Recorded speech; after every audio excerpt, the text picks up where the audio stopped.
안녕하세요. 김비트의 코인신종입니다. 데일리 영상 시작하겠습니다. 어제 이제 비트가 뭐 잘 오르다가 갑자기 조정이 좀 나왔죠. 근데 사실 조정의 이유를 많이 찾는 편은 아니에요. 근데 굳이 이유를 찾자면 비트는 이따 차트로 보겠지만 11시, 밤 11시 15분에서 반부터 좀 떨어지기 시작했고 그 다음에 이제 러시아에서 푸틴이 핵을 약간 쏠 준비를 한다. 이제 이러한 얘기가 돌면서 약간 비트가 많이 조정을 받긴 했습니다. 그리고 아서 헤이즈 비트맥스 창립자인데 2026년까지 비트코인이 75만 달러에서 100만 달러까지 간다고 예상을 한다. 인류 역사상 금융시장에서 가장 큰 호황이 될 것이라고 생각한다는데 어 정말 저희 이 영상을 보시는 분들이 어느 정도의 경제 수준이나 생각 사고 수준, 공부했던 양 이런 거를 가지고 있는지 솔직히 잘 모르겠습니다. 저도 잘 모르겠는데 어, 저도 엄청나게 똑똑하고 공부를 많이 한 사람은 아니지만 나름 오랫동안 이 시장도 보고 경제학에 대해서 공부를 한 사람으로서 개인적으로 저는 아서헤이즈라는 사람을 굉장히 존경하는 인물 중에 한 명이에요. 근데 이게 뭐 완벽히 잘 맞춘다라는 개념보다는 어떠한 거시적 방향과 거기서 제한하는 가격이 조금 다소 과하게 제한할지언정 어느 정도 발맞춰서 올라줬고 떨어질 때도 이 사람의 이유를 미리 들었을 때 시장을 나중에 봤을 때 이러한 이유, 비슷한 이유로 떨어졌다라고 판단을 하기도 했고요. 그리고 여러분이 아시는 비트맥스라는 거래소가 이제 비트코인 시장을 좀 늦게 들어오신 분들은 잘 체감하지 못하겠지만 옛날에 이 사람이 만든 비트맥스 거래소 처음 나왔을 때는 혁명 그 자체였어요. 제가 뭐 지금 엄청나게 약간 띄워주고 이런 얘기가 아니라 정말 코인 하는 사람들 입장에서는 선물 파생 상품 거래소는 처음 만들었는데 비트코인을 넣어서 거기서 비트코인을 거래하고 출금은 정해진 시간에 비트코인을 출금하고 그러니까 지금의 바이낸스나 FTX나 이런 거래소들이 지급 준비율이 있네 없네 이런 논의를 할 필요가 없이 비트맥스는 무조건 비트만 받았었고 받은 개수 그대로 비트 거래소에서 트랜잭션이 찍혀서 블록체인에 찍히고 이 거래소에서 거래를 하고 출금도 다 할 수 있고 이제 이런 거래소였기 때문에 어쨌든 저 여러모로 이 사람이 뭐 월가에서 일도 했고 해서 대단하다고 생각하는데 이 사람은 인류 역사상 금융시장에서 가장 큰 호황이 될 거라고 하는데 아마 이 얘기에는 제가 오늘인가 어제자로 이제 이 사람의 그러한 논문 같은 거를 주기적으로 이메일로 받아요. 저는 이제 그런 이메일을 되게 많이 받는데 다른 회사들 것도 많이 받고요. 거기 내용을 조금 빗대자면 이번에 생긴 이번 그 유동성 공급들과 각 국가들의 부채 비율이 2020년에 비교해서 지금 3년간 말도 안 되게 올랐다. 그리고 이게 1970년대부터 비교하면은 거의 뭐 3, 4배가 갑자기 올라버린 상황이라서 이제 그런 부채 비율 때문에 돈을 더 찍어야 되고 악순환으로 가는데 그럴수록 금융시장이 한 번 더 크게 올 것 같다. 그런 얘기를 하는 것 같습니다. 자, 다음 블랙록 이사.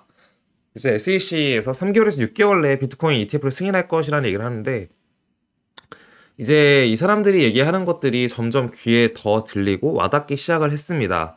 원래는 그냥 하나의 재료로만 생각을 했었고 이제 블랙록이 처음에 ETF 얘기했던 게 6월 15일인가 14일인가 그럴 거예요. 제가 이제 싱가포르에 있다가 비행기 타고 올 때 비행기에서 딱 그 뉴스를 봤는데 비행 끝나고 나니까 조금 올랐다가 떨어졌다가 그 다음날 이제 한국 와서 다음날부터 엄청 올랐거든요.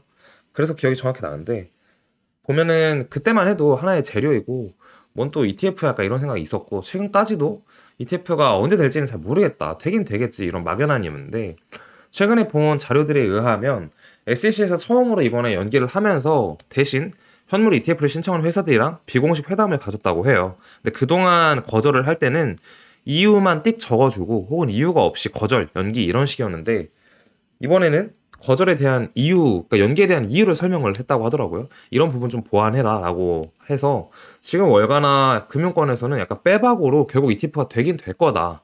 그리고 이번에 이런 회담을 가졌으니 그렇게 긴 시간이 걸리지 않을 거다라는 시각이 많습니다. 그래서 저는 블랙록 전 이사가 한 3개월, 6개월 이내에 비트코인 ETF가 승인될 거라는 얘기가 꽤나 구체적으로 맞아 떨어질 가능성이 높다고 생각을 하고 있습니다. 그래서 블랙록의 전 이사는 SEC가 향후 3개월에서 6개월 내에 현물 ETF를 승인할 것이라고 예측했고 그것은 또한 최대 2천억 달러의 자본 유입이 가능하다고 제시했다라는 건데 2천억 달러면은 거의 200조 정도가 넘는 돈이죠. 우리나라 돈으로. 굉장히 크다고 볼 수 있습니다. 자, 그리고 시장 횡보가 길어지면서 장기 홀더들의 비율이 계속해서 증가하고 있다. 보면은 이 분홍색이라고 할까요? 분홍색이고 이건 살구색이라고 표현할게요. 분홍색은 1년 6개월에서 2년 동안의 비율이고 살구색은 2년이 3년인데 보시면 이 구간 분홍색이 시소 살 때 구간이 횡보하면서 상승했던 구간들이고요. 이 분홍색이랑 살구색 둘 다 떨어졌을 때가 최고점으로 가는 거고 지금 구간은 어쨌든 저점 찍고 횡보 상승하고 있는 구간이다 라는 겁니다.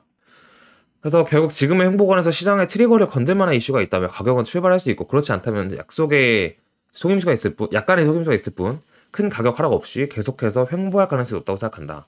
저희 채널에서도 계속 얘기하고 있는 게 뭐냐면 상승을 하긴 할 건데 당장은 아닐 것 같고 횡보할 확률이 좀 더 높을 것 같아요. 이제 이런 스탠스를 9월 달부터 아니죠. 8월 달 하락, 8월 17일 이후로부터 저희는 계속 가져오고 있는 상황이에요. 영상을 항상 찍으면서 이 영상을 처음 보시는 분들 분명히 있을 거라고 생각을 해서 과거로 계속 말씀을 드리는 건데 그러한 뉘앙스에서 저희는 얘기를 하고 있고 여기에서도 비슷한 자료를 볼 수 있는 것 같습니다. 보면은 그래서 현재 차트 기술적 구조로 봤을 때는 급락 가능성을 생각해 볼 수 있긴 하겠지만 장 단기의 유동성 측면에서 매도할 유동성이 없다. 반대로 가격을 올릴 유동성 또한 없기 때문에 횡보가 이어지고 있고 장외에서 매집을 하고 있는 것 같다라는 얘기를 하고 있습니다. 결과적으로 고점에서는 이 남색과 보라색, 파란색의 이 스파이크가 튀면서 고점을 나타냈는데 현재는 튈 조짐이 전혀 보이지 않기 때문에 우리가 봤을 때는 결국 약간 지금은 장이 고점도 아니고 뭐 일단 횡보하는 것 같다 이렇게 보는 게 맞는 것 같아요.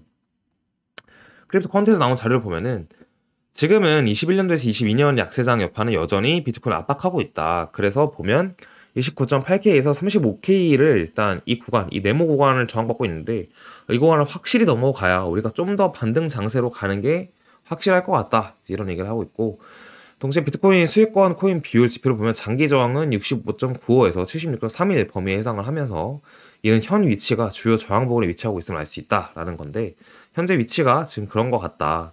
현재의 이 위치들이 약간 저항 부근이다. 여길 넘어가야 좀 올라갈 수 있다. 이런 얘기를 하고 있습니다.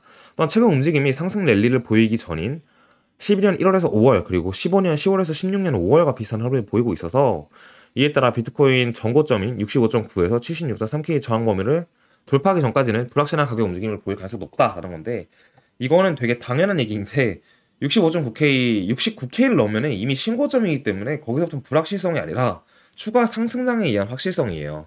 그래서 지금 얘기는 저희도 지금 상승장이라고 얘기하진 않아요. 반등장이라는 단어적 표현을 사용하거든요. 상승장은 신고점을 가서 새로운 장을 맞이하는 걸 저희는 상승장이라고 표현을 하고 반등장은 신고점 가기 전에 저점을 찍고 올라주는 걸 저는 반등장이라고 표현을 합니다. 자, 어쨌든 그런 와중에 미국의 나스닥 QQQ 상품은 보시면 풋콜 비율이 최고로 또 치솟았죠. 이게 치솟고 나면은 저점이었고 이제 반등을 이어나갔습니다. 근데 지금은 조정이 좀 왔는데 또 다시 익스트림 베어리시하게 약간 사람들이 풋콜 비율에서 하락을 보고 있고 결국 또다시 반등을 할 가능성이 높다라고 얘기를 하고 있는 겁니다.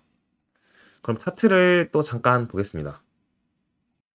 차트를 보면요. 저희 지난번 이 상승 있기 전에 영상 찍었을 때 위에 28.6K를 뚫어주는 게 중요합니다. 이 윗구간에서 복마감하는 게 중요해요. 라는 말을 했는데 28.6까지는 아니어도 28.58에서 저항 맞고 떨어졌죠. 그리고 최근 영상에서도 다시 이 파란색을 뚫어줘야 이제 진짜 반등장으로 가는 장세입니다. 라는 얘기를 했는데 아직까지 뚫지 못하고 있는 것 같아요. 그래서 얘기 드렸던 것처럼 횡보 구간에 가까운데 지난 영상에서까지는 바로 뚫는다기보다는 조금 더 떨어져서 이 박스권 다시 유지하다 오를 것 같아요 라는 말을 했는데 이번에는 약간 내용을 바꿔볼게요.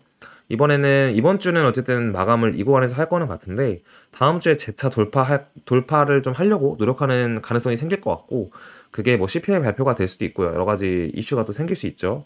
어쨌든 차트적으로 봤을 때 다음 주에는 이 파란색 구간을 다시 시험할 가능성이 높다. 이 구간을 위로 뚫어주면은 어떠한 이슈가 생겨날 거고 그 이슈에 따라서 또 이 보라색 구간인 29.5K까지는 금방 올라갈 확률이 있다라고 보고 있습니다. 만약에 다시 30K를 넘는다면 이 31.8K가 지난 고점인데 이 구간까지도 빠르게 넘어주면서 연말에 좀 날씨는 추울 수 있어도 마음은 따뜻한 혹은 이제 통장 잔고가 따뜻한 그러한 상황이 연출될 수 있다라고 보고는 있습니다. 근데 아까 이제 앞에서 저희가 자료를 본 것처럼 급락도 항상 확률은 언제나 존재하니까요. 제가 당장 이 영상 찍고 죽을 확률도 존재하는 거예요. 심장마비로. 그래서 떨어질 확률도 존재는 한다. 근데 일단 떨어질 확률보다는 횡보 혹은 상승 쪽으로 보고 있다라는 거고, 한 가지 말씀드리고 싶었던 게 저희 채널은 21년 12월 7일 날부터 정확히 하락에 대한 얘기만 했고요. 22년 루나 사태 전에도 하락을 얘기했고, 루나 사태 전에 저점을 17.8K로 잡았는데 17.622K가 저점이었고, 이후에 반등을 계속 얘기를 했다가 반등이 25K까지 왔었죠. 25.25K까지 왔었고, 이거 차트를 같이 보면서 얘기하죠. 저희가 12월 7일이니까 네, 여기서부터 하락을 얘기를 했고, 이게 52K 정도가 돼요. 그리고 17.6K 영상에 다 남아 있습니다. 17.62 여기 보이죠? 17,622 여기 찍고 반등장 계속 얘기 드렸는데 반등이 왔었어요. 더 할 줄 알았어요. 여기서 25.2K까지 반등 왔었고, 그 다음에 다시 떨어져서 이때 FTX 터지면서 15K까지 15.5까지 떨어졌죠. 그 이후에 이제 22년도 이후 FTX 스타트 이후부터는 무조건 상승장으로 그러니까 올라갈 거다라고 얘기를 하고 있었습니다. 그래서 이때는 다들 올라서 좋아하시더니 조정 오니까 올라간다며라는 욕을 하고, 다시 또 올라가니까 떨어지니까 그 얘기를 듣고 또 올라가니까 좋아하시다가 이 횡보가 길어지니까 우울해 하다가 이제 최근 들어서 다시 올라간다며 이런 얘기를 듣고 있는데, 저희는 거시적인 뷰를 말씀을 드리는 거라서 그 부분 이해해 주시면 좋겠고, 결국 일단 비트 도미넌스가 계속 올라가고 있는 추세라서 비트 장세인 건 맞아요. 그래서 비트 장이 좀 더 유지될 것 같다라는 말씀은 전달 드릴게요. 그리고 어쨌든 저희는 앞으로도 추가적으로 일단 이번 겨울은 좋게 보고 있고, 내년은 내년 돼서 다시 보자 이제 이런 얘기를 하고 있습니다.